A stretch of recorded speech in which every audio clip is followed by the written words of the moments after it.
Bienvenue dans les Petites Histoires de Michel, un podcast dans lequel je raconte mon exploration de la cuisine japonaise. Cet art ultime de bien manger que j'ai à cœur de transmettre aujourd'hui est la synthèse entre mes pratiques d'artiste, de jardinière et de cuisinière.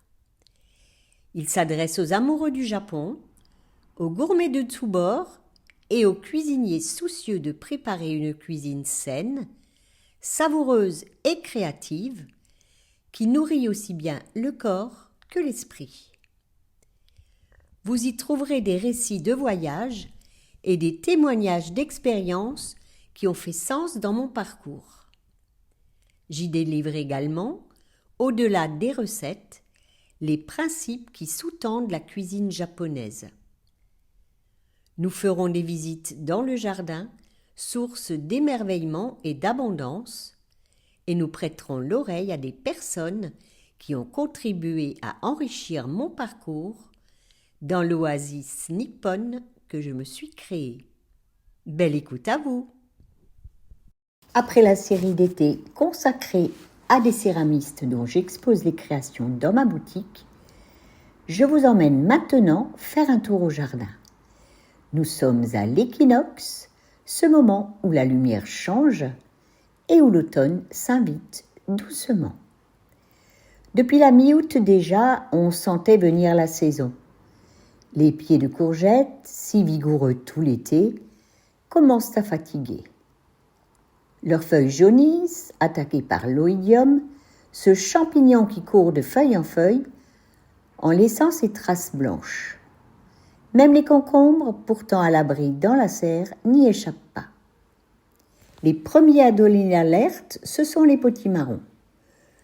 Leur végétation luxuriante s'est repliée peu à peu, découvrant des fruits bien dodus d'un orange éclatant.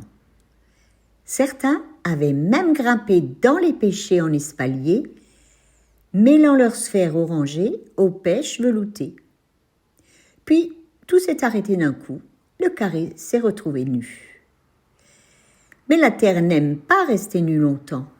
Aussitôt, j'ai semé un mélange de sarrasin, de facélie, de trèfle et de moutarde qui, bientôt, formeront un tapis vivant. Et déjà, les jeunes pousses de soucis, ressemées toutes seules, profitent de cette lumière nouvelle pour s'affirmer. Plus loin, le carré des poireaux et des carottes déborde d'énergie.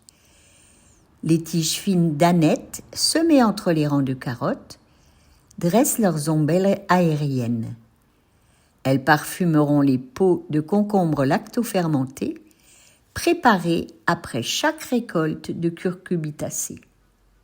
Celui des choux et des céleris, en revanche, a été bien plus éprouvé. Dès le printemps, les puces de terre s'y sont déchaînées, perforant les feuilles. Elles se sont rétablies tant bien que mal durant l'été, après un traitement aux algues marines que j'aurais dû appliquer bien plus tôt. Les choux rouges, moins percés par les morsures, n'ont pas connu un meilleur sort pour autant. Les pluies de juillet n'ont rien arrangé. Mes choux rouges, si précieux pour l'équilibre visuel du carré, ont pourri les uns après les autres. Ce qui pouvait l'être a été transformé en tsukemono, mais leur présence me manque. J'aurais dû garder leurs racines, leurs feuilles basses, mais écœurée par l'odeur, j'ai tout arraché trop vite. Et comme si cela ne suffisait pas, les choux de Bruxelles ont vu surgir des colonies de larves voraces. Un visiteur m'a appris qu'il s'agissait sans doute de coccinelles chinoises lâchées dans les champs voisins. Quand les cultures sont récoltées, elles se replient sur nos jardins. Les solutions biologiques ont leurs vertus, mais aussi leurs revers. Yin et yang, toujours. Heureusement, le céleri a mieux résisté que l'an dernier. Ses belles branches épaisses attendent de rejoindre le kimchi que je préparerai quand les daikon et les choux chinois seront prêts. Semés en juillet après la récolte des pommes de terre, ils ont eu une croissance rapide. Dès la levée des semis, j'ai pensé à les traiter pour leur éviter la même aventure malheureuse que leurs cousins. Et cette fois, j'ai eu de l'aide. Mon petit-fils Arthur, en vacances chez moi, a été chargé du désherbage. Sa mission était simple, arracher tout ce qui poussait rouge entre les rangs. Les amarantes, issues du compost, levées partout. Joli panache pourpre ailleurs, mais ici, elles risquaient d'étouffer mes semis.